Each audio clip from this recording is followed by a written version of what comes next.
بسم اللہ الرحمن الرحیم۔ السلام علیکم ورحمۃ اللہ۔ امید ہے آپ سب بخیریت ہوں گے۔ آج جو ہمارا ٹاپک ہے وہ پارہ نمبر 4 ہے، یعنی پارہ نمبر 4 کا خلاصہ میں آپ کے سامنے بیان کروں گی۔ سورہ آل عمران میں جن مضامین کو خاص اہمیت کے ساتھ بیان کیا گیا ہے ان میں انفاق فی سبیل اللہ کا مضمون بھی ہے۔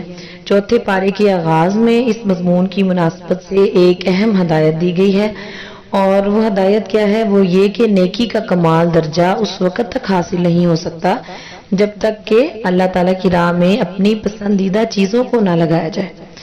اب مطلوبہ چیز تک پہنچنے کے لیے ہمیں کیا کرنا ہے؟ محبوب کی قربانی اور اثار ضروری ہے، یعنی مطلوب تک پہنچنے کے لیے محبوب کی قربانی اور اثار ضروری ہے۔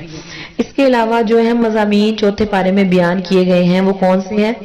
وہ یہ ہیں کہ سب سے پہلے تو جب تحویل قبلہ کا حکم نازل ہونے کے بعد نبی کریم صلی اللہ علیہ وسلم نے بیت المقدس کے بجائے کعبہ کو اپنا قبلہ ٹھہرا لیا تو اس پر اہل کتاب نے بڑا شور مچایا۔ وہ کہنے لگے کہ بیت المقدس کعبہ سے افضل ہے اور اسے زمین پر اللہ تعالیٰ کا پہلا گھر ہونے کا شرف حاصل ہے۔ اللہ تعالیٰ ان کی ترتیب میں فرماتے ہوئے بیت الحرام کی 3 خصوصیات بیان فرماتے ہیں۔ پہلی خصوصیت یہ ہے کہ اس روئے زمین پر کعبہ سب سے پہلی عبادت گاہ ہے، اور دوسری یہ کہ اس میں ایسی واضح نشانیاں پائی جاتی ہیں جو اس کے شرف اور فضیلت پر دلالت کرتی ہیں، جن میں مقام ابراہیم، زمزم اور حتیم شامل ہیں، اور تیسری یہ کہ جو شخص حرم میں داخل ہو جائے اسے امن حاصل ہو جاتا ہے۔ بعض اللہ والوں کا قول ہے کہ پورے عالم میں کعبہ سے زیادہ شرف والی کوئی عمارت نہیں۔ اس کی تعمیر کا حکم رب جلیل نے دیا، اس کا نقشہ حضرت جبرائیل نے بنایا، اس کے معمار حضرت خلیل علیہ السلام تھے، اور معاون اور مزدور کے طور پر حضرت اسماعیل علیہ السلام نے کام کیا۔ دنیا بھر میں یہی وہ عبادت گاہ ہے جس کی زیارت کے لیے سفر کرنے کا مسلمانوں کو حکم دیا گیا ہے۔ جو شخص سفر وغیرہ کے اخراجات برداشت کر سکتا ہو اور وجوب حج کو دوسری شرائط اور جو ہے وہ وجوب حج کی دوسری جو شرائط ہیں وہ بھی اگر اس میں پائی جائیں تو اس پر فوراً حج کرنا فرض ہو جاتا ہے۔ بلا عذر تاخیر کرنے سے وہ کیا ہوتا ہے؟ گناہ گار ہو جاتا ہے۔ اور نبی کریم صلی اللہ علیہ وسلم نے بھی فرمایا کہ جو شخص افورڈ کر سکتا ہے حج، یا جس پہ فرض ہے، یہ جو صاحب استطاعت ہے، اگر پھر بھی وہ حج نہ کرے تو وہ پھر یہودی ہو کے مرے یا نصرانی ہو کے، مجھے اس کی کوئی پرواہ نہیں۔ اس کے علاوہ مسلمانوں کو حکم دیا گیا ہے کہ وہ اللہ سے ڈرتے رہیں جیسا کہ اس سے ڈرنے کا حق ہے، اللہ کی رسی کو مضبوطی سے تھامے رکھیں اور گروہ در گروہ تقسیم نہ ہو جائے۔ حضرت ابن مسعود فرماتے ہیں کہ حق تقوی یعنی ڈرنے کا حق یہ ہے کہ اللہ تعالیٰ کی اطاعت کی جائے، نافرمانی نہ کی جائے، اسے یاد رکھا جائے، بھلایا نہ جائے، اس کا شکریہ ادا کیا جائے اور کفران نعمت نہ کیا جائے۔ امت مسلمہ تمام امتوں سے افضل اور بہترین امت ہے، اور اس کے افضل ہونے کی وجہ کیا ہے؟ اس کے افضل ہونے کی وجہ یہ ہے کہ دوسری امتوں کے برعکس یہ ان تمام چیزوں پر ایمان رکھتی ہے جس پر ایمان رکھنے کا اللہ تعالیٰ نے حکم دیا ہے۔ اس کے علاوہ یہ امر بالمعروف اور نہی عن المنکر دینی ذمہ داری اور مذہبی فریضہ بھی ہے۔ حضرت عمر کا قول ہے کہ جس کا دل چاہتا ہے کہ اس کا شمار اس امت میں سے ہو، اسے چاہیے کہ وہ اس بارے میں اللہ کی شرط کو پورا کرے۔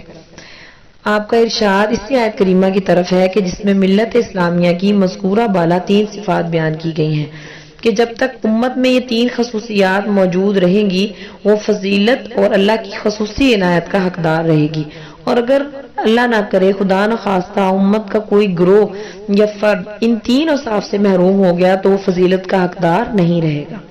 نبی کریم صلی اللہ علیہ وسلم کا فرمان ہے کہ اس ذات کی قسم جس کے قبضے میں میری جان ہے، تم نیکی کا حکم دیتے رہو اور برائی سے روکتے رہو، ورنہ ممکن ہے کہ اللہ تعالیٰ تمہارے اوپر اپنا عذاب مسلط کر دے، پھر تم اس سے دعائیں مانگو گے مگر تمہاری دعائیں قبول نہیں ہوں گی۔ چوتھے نمبر پہ آپ یہ دیکھیں کہ منافقین اور کفار سے قلبی دوستی لگانے سے منع کیا گیا ہے، اور اس کے 4 اسباب بھی بتائے گئے ہیں کہ کیوں نہیں دوستی لگا سکتے آپ قلبی دوستی۔ پہلا یہ کہ وہ تمہیں نقصان پہنچانے میں کوئی کوتاہی نہیں کرتے۔ دوسرا یہ کہ وہ دل سے چاہتے ہیں کہ تمہیں دین اور دنیا کے اعتبار سے مصیبت اور پریشانی لاحق ہو۔ تیسرا یہ کہ ان کے چہرے اور ان کی باتوں سے تمہارے لیے بغض و عداوت ظاہر ہوتا ہے۔ چوتھا یہ کہ ان کے دلوں میں جو بغض اور حسد پوشیدہ ہے وہ ان کی اعلانیہ باتوں سے کہیں زیادہ سخت ہے۔ 5ویں نمبر پہ یہ بتایا گیا ہے کہ منافقوں کو رازدار اور دلی دوست بنانے سے منع کرنے کے بعد غزوہ بدر کا ذکر ہے، جسے تمام اسلامی غزوات کا تاج ہونے کا شرف حاصل ہے۔ اس غزوے کے شرکاء نے جہاں خود جرأت اور بہادری کی انوکھی مثالیں قائم کی ہیں، وہیں انہوں نے اللہ تعالیٰ کی قدرت اور غیبی مدد کے مظاہر اپنی آنکھوں سے دیکھے۔ مسلمانوں کی تعداد بہت تھوڑی تھی، اسلحہ بھی نہ ہونے کے برابر تھا۔ اس غزوے سے 2 بڑے سبق مسلمانوں کو حاصل ہوئے۔ پہلا یہ کہ جنگ میں فتح صرف اسلحے کی کثرت اور افرادی قوت کی بنا پر حاصل نہیں ہو سکتی، بلکہ اس کی بنیادی شرط ایمان اور یقین، اتباع اور استقامت ہے۔ دوسرا یہ کہ جب تک مسلمان حق پر ثابت قدم رہیں گے، اللہ کی رسی کو مضبوطی سے پکڑے رہیں گے، انہیں اللہ کی مدد حاصل رہے گی اور وہ غالب رہیں گے۔ غزوہ احد کا ذکر ہے 55 آیات میں کہ غزوہ بدر کا ذکر سورۃ آل عمران میں محض حوالے کے طور پہ آیا ہے، ورنہ اصل میں کس چیز کا ذکر ہے؟ غزوہ احد کا ذکر مقصود ہے، جو کہ 55 آیات میں مکمل ہوا ہے، اور ان آیات میں شکست کے اسباب اور حکمتیں بیان کی گئی ہیں، تنبیہ بھی ہے، فہمائش بھی ہے، تنقید بھی ہے، تعریف بھی ہے، جس سے کہ تاریخ اسلام سے معمولی شد بدھ رکھنے والا ہر شخص جانتا ہے کہ غزوہ بدر میں قریش ذلت آمیز شکست سے دوچار ہوئے تھے۔ انہوں نے اس شکست کا انتقام لینے کے لیے بھرپور تیاری کے بعد شوال 3 ہجری میں ابو سفیان کی قیادت میں مدینہ منورہ پر چڑھائی کر دی، اور قریش کا لشکر 3000 جنگجوؤں پر مشتمل تھا، جس میں 2 گھڑ سوار تھے، 700 زرہ پوش اور 3000 اونٹ تھے، 500 عورتیں بھی ساتھ تھیں۔ قریش کے 3000 کے لشکر کے مقابلے میں مسلمانوں کی تعداد صرف 700 تھی۔ نبی کریم صلی اللہ علیہ وسلم نے حضرت عبداللہ بن جبیر کی قیادت میں 50 سواروں کا ایک دستہ اپنے عقب کی پہاڑی پر جو ہے وہ آپ نے متعین فرما دیا، اور اس پہاڑی کو جبل الرماح کے نام سے یاد کیا جاتا ہے۔ آپ نے اس دستے کو تاکید فرمائی تھی کہ فتح ہو یا شکست، کسی صورت میں بھی یہاں سے نہیں ہٹنا، یہاں تک کہ اگر تم دیکھو کہ پرندے ہماری لاشیں نوچ رہے ہیں تو بھی یہاں سے نہیں ہٹنا۔ سپہ سالار اعظم نبی کریم صلی اللہ علیہ وسلم نے اسلامی مجاہدین کو میدان میں اس طرح پھیلا دیا تھا کہ قریشی لشکر مقابلہ کرنے پر مجبور ہو گیا تھا، اور اس کے لیے اپنے سواروں کو استعمال کرنا ممکن نہ رہا تھا۔ انفرادی مقابلوں میں قریش کے 8 لمبردار قتل ہو گئے، جس سے قریشی لشکر کی ہمتیں پست ہو گئیں۔ حضرت علی، حضرت حمزہ، حضرت ابو دجانہ جیسے اسلامی شیروں کے حملے اس قدر شدید تھے کہ مشرکوں کے قدم اکھڑ گئے اور وہ میدان چھوڑ کر بھاگ کھڑے ہوئے۔ قریشی لشکر کی شکست دیکھ کر جبل الرماح کے تیر اندازوں نے بھی اپنی جگہ چھوڑ دی، اور 10 مجاہدین کے سوا سب مال غنیمت جمع کرنے میں مصروف ہو گئے۔ خالد بن ولید، جو کہ اب تک عقب سے حملہ کرنے میں ناکام رہے تھے، انہیں ایک سنہری موقع ہاتھ آ گیا اور انہوں نے جبل الرماح پر موجود چند تیر اندازوں کو روندتے ہوئے زوردار حملہ کیا۔ اس وقت حضرت خالد بن ولید مسلمان نہیں ہوئے تھے اور شروع سے ہی وہ جنگ میں بڑی مہارت رکھتے تھے، تو ان کو جیسے ہی موقع ملا انہوں نے فوراً سے ہی حملہ کر دیا۔ اب جب انہوں نے حملہ کیا تو جبل الرماح پر موجود چند تیر اندازوں کو روندتے ہوئے زوردار حملہ کیا۔ اسلامی فوج اس شدید حملے سے غافل تھی۔ ادھر جب بھاگتے ہوئے قریشی پیادے کے سپاہیوں کو اس حملے کی خبر ملی تو وہ بھی پلٹ پڑے۔ اب اسلامی لشکر 2 طرفہ حملے کا شکار ہو گیا۔ یوں بظاہر ایک چھوٹی سی غلطی کی وجہ سے مسلمانوں کی فتح شکست میں تبدیل ہو گئی۔ اس لڑائی میں 22 مشرک قتل ہوئے، جبکہ دوسری طرف 70 صحابہ شہید ہوئے۔ سید الشہداء حضرت حمزہ بھی اس میں شامل تھے۔ قریشی لشکر اس پوزیشن میں تھا کہ اگر اللہ اس کے دلوں کو پھیر نہ دیتا تو وہ اسلامی لشکر کا مکمل خاتمہ کر سکتا تھا، لیکن موقع ملنے کے باوجود وہ ادھوری فتح پر ہی اکتفا کرتے ہوئے مکہ لوٹتا ہوا نظر آیا۔ منافقین نے اپنی فطرت کے مطابق وسوسہ اندازی شروع کی کہ اگر مسلمان حق پر ہوتے تو انہیں ہرگز شکست نہ ہوتی۔ اس لیے 55 آیات میں غزوہ احد پر تبصرہ کرنے کے بعد 25 آیات میں منافقین کا تذکرہ ہے، جو فتنہ فساد کا کوئی موقع ہاتھ سے نہیں جانے دیتے تھے۔ ہم بھی اکثر ایسا کرتے ہیں کہ کسی کے ساتھ اگر کوئی برا ہو جاتا ہے تو ہم یہ کہتے ہیں کہ دیکھا وہ اس نے غلط کیا تھا نا، اس لیے اس کے ساتھ غلط ہوا. تو ایسا نہیں ہے، بعض اوقات اللہ تعالیٰ کی طرف سے آزمائش بھی ہوتی ہے. تو اس لیے کسی کو مشکل حالات میں دیکھ کے آپ یہ نہیں کہہ سکتے کہ اللہ تعالیٰ اس سے ناراض ہے. احد کے شہداء کی تدفین سے فارغ ہونے کے بعد ہمارے آقا صلی اللہ علیہ وسلم کو اطلاع ملی کہ ابو سفیان کو روحہ کے مقام پر پہنچ کر اپنی اس غلطی کا احساس ہوا ہے کہ میں جنگ کے اہداف پوری طرح حاصل کیے بغیر لوٹ آیا ہوں، اور اپنے ساتھیوں کی ملامت کی وجہ سے وہ دوبارہ مدینہ منورہ پر حملہ آور ہونے کا ارادہ کر رہا ہے. اب آپ اس کے ارادے کی خبر سن کر خود ہی قریشی لشکر کے تعاقب میں چل پڑے، اور ساتھ ہی شرط بھی لگا دی کہ تعاقب میں صرف انہی مجاہدین کو جانے کی اجازت ہے جو کل کی جنگ میں شریک تھے. آپ اندازہ کیجئے کہ صحابہ کے ایمان اور یقین اور عزم وفا کا کہ ابھی ابھی 70 شہداء کو دفن کر کے فارغ ہوئے ہیں، زخموں اور تھکاوٹ سے نڈھال ہیں، لیکن انہوں نے اپنے محبوب آقا صلی اللہ علیہ وسلم کی دعوت پر لبیک کہا اور انتہائی سرعت سے یعنی جلدی سے سفر کرتے ہوئے مدینہ سے 8 میل دور حمراء الاسد کے مقام تک جا پہنچے. اللہ تعالیٰ نے مشرکین کے دل میں رعب ڈال دیا اور تیزی سے مکہ کی جانب کوچ کر گئے. مذکورہ مقام کی مناسبت سے اسے غزوہ حمراء الاسد کے نام سے یاد کیا جاتا ہے. اس غزوے کا تذکرہ کرتے ہوئے اللہ تعالیٰ فرماتے ہیں کہ جن لوگوں نے جنگ میں زخمی ہونے کے باوجود اللہ اور رسول کے حکم پر لبیک کہا، ان میں سے جو نیک اور پرہیزگار ہیں ان کے لیے اجر عظیم ہے. اب آیت نمبر 190 اور 195 میں ہم دیکھیں کہ سورۃ آل عمران کے آخری رکوع میں ان اہل ایمان کا ذکر ہے جو ہر حال میں اللہ تعالیٰ کو یاد کرتے ہیں، ارض و سما کی تخلیق کے بارے میں غور و فکر کرتے ہیں اور اپنے پروردگار سے دعائیں کرتے ہیں. سورت کے اختتام پر فلاح کے 4 اصول بیان کیے گئے ہیں. ہم آج دوڑتے ہیں نا کہ فلاح کیا ہے، کامیابی کیا ہے. ہمارے نزدیک کامیابی صرف یہ ہے کہ اچھا گھر ہے، اچھی گاڑی ہے، بس. لیکن اللہ تعالیٰ نے فلاح کے جو اصول بیان کیے ہیں وہ کیا ہے؟ سب سے پہلے تو یہ ہے کہ صبر، دین پر جمے رہنا، مشکلات اور مصائب کی وجہ سے دل چھوٹا نہ کرنا، مصابرہ یعنی دشمن کے مقابلے میں دشمن سے زیادہ استقامت اور شجاعت کا مظاہرہ کرنا، مرابطہ دشمنان دین سے مقابلے کے لیے اپنے آپ کو تیار رکھنا، تقوی یعنی ہر حال میں ہر جگہ اللہ سے ڈرنا.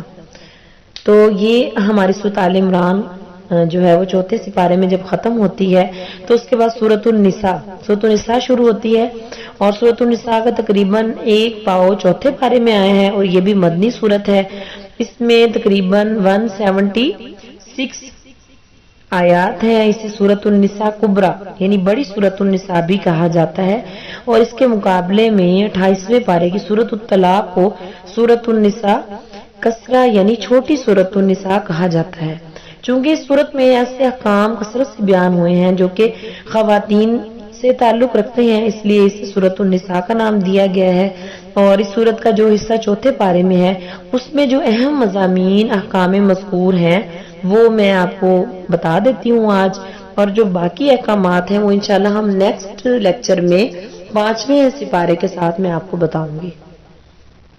سب سے پہلے یتیموں کے اموال ان کے حوالے کر دیے جائیں اور انہیں ہتھیانے یا عمدہ مال کو ردی مال سے بدلنے کی کوشش نہ کی جائے. دوسرے نمبر پہ یہ حکم یتیم بچوں کے بارے میں بھی ہے اور یتیم بچیوں کے بارے میں بھی ہے، لیکن عام طور پر یتیم بچیوں کی میراث میں ناجائز تصرف زیادہ کیا جاتا ہے. 4 عورتوں کے ساتھ نکاح کرنے کی اجازت ہے، مگر شرط یہ ہے کہ شوہر ان کے حقوق ادا کرنے کی سخت رکھتا ہو اور ان کے درمیان عدل و انصاف بھی ملحوظ رکھ سکے. اگر شوہر ایسا نہیں کر سکتا تو اسے ایک ہی بیوی پر اکتفا کرنا چاہیے. تعدد ازواج کا رواج تو اسلام سے پہلے تھا، مگر وہ رواج کسی قید اور ضابطے کا پابند نہیں تھا، نہ تعداد متعین تھی، نہ ہی بیویوں کے درمیان عدل و مساوات کی کوئی شرط تھی. ایک شخص 10 بلکہ اس سے بھی زیادہ عورتوں سے نکاح کر سکتا تھا، پھر ان میں سے جس کے حقوق چاہتا ادا کرتا اور جسے چاہتا معلق رکھتا. اسے نہ تو طلاق دی جاتی اور نہ ہی اس کے ازدواجی اور معاشی حقوق ادا کیے جاتے. اس سے آپ زندہ شوہر والی بیوہ کہہ سکتے ہیں. اسلام نے تعداد بھی متعین کر دی اور حقوق کی ادائیگی کو بھی فرض کر دیا. یورپ کی لعنتی تہذیب جو پوری دنیا کو اپنے رنگ میں رنگنا چاہتی ہے، وہ قانونی اعتبار سے ایک سے زیادہ عورتوں سے تعلق رکھنے کو جائز قرار نہیں دیتی، البتہ غیر قانونی طور پر جتنی بھی عورتوں سے تعلق قائم کر لیا جائے اس پر کسی قسم کی کوئی بھی بری بات نہیں لگتی، یعنی کسی قسم کا کوئی قدغن نہیں لگاتی۔ اس افسوسناک حقیقت کا اعتراف کیسے کیا جائے کہ بہت سے نام نہاد مسلمان بھی ذہنی اور عملی طور پر اس لعنتی تہذیب کے ہم نوا بھی ہیں۔ اور تیسرے نمبر پہ آپ یہ دیکھیں کہ اسلام کا سورج طلوع ہونے سے پہلے عورت کو میراث میں سے کچھ بھی نہیں دیا جاتا تھا، اور اب بھی یہی حال ہے کہ جو ہے وہ عورت کو میراث میں سے کچھ نہیں دیا جاتا، بلکہ جہیز کا نام دے کے بس اس کو یہ کہہ دیا جاتا ہے کہ جی ہم نے اتنا زیادہ جہیز دے دیا آپ کو، حالانکہ جہیز اسلام میں دینا نہیں ہے، بلکہ عورت کو میراث دے کے اس کو اسٹرانگ کریں گے۔ جب عورت ماں اسٹرانگ ہوگی تو بچے بھی اس کے اسٹرانگ ہوں گے، اس لیے جو ہے وہ ہمارے یعنی اگر عورت بھائی سے مانگ لیتی ہے، اپنا حصہ مانگ لیتی ہے، تو اس پہ ناراضگی کا اظہار کیا جاتا ہے۔ یعنی یہ ساری چیزیں جہالت کے دور کی ہیں جو اب بھی ہو رہی ہیں۔ اہل عرب کا مقولہ تھا کہ ہم اسے کیسے مال دیں جو نہ گھوڑے پر سوار ہو سکے، نہ تلوار اٹھا سکے، نہ ہی دشمن کا مقابلہ کر سکے۔ اپنے اس جاہلی اصول کی بنیاد پر بچوں اور خواتین کو میراث سے محروم رکھا جاتا تھا۔ اسلام نے اس ظلم کو ختم کیا، بچوں اور خواتین کو بھی وراثت کا حقدار قرار دیا۔ عورت کو حصہ دینا اس پر کسی کا احسان نہیں ہے، بلکہ اس کا حق اور اس کا فریضہ ہے جو اسے دیا جاتا ہے۔ آیت نمبر 24 میں اور آیت نمبر 23 میں ہے کہ عورتوں کے ساتھ حسن سلوک اور میراث میں ان کا حصہ بیان کرنے کے بعد ان خواتین کا تذکرہ ہے جن کے ساتھ قرابت، نسب، مساہرت، سسرالی رشتہ یا رضاعت کی وجہ سے نکاح کرنا حرام ہے۔ باقی جو ہے وہ آیات سورۃ النساء کی وہ 5ویں سپارے میں ہے، اور اس میں ہم جب 5ویں سپارے کا لیکچر ہوگا تو انشاءاللہ اس میں میں آپ کو بتاؤں گی سورۃ النساء کے باقی احکامات کے بارے میں۔ اللہ تعالیٰ ہمارا حامی و ناصر ہو، ہمیں عمل کی توفیق عطا فرمائے۔ وآخر الدعوانا الحمدللہ رب العالمین۔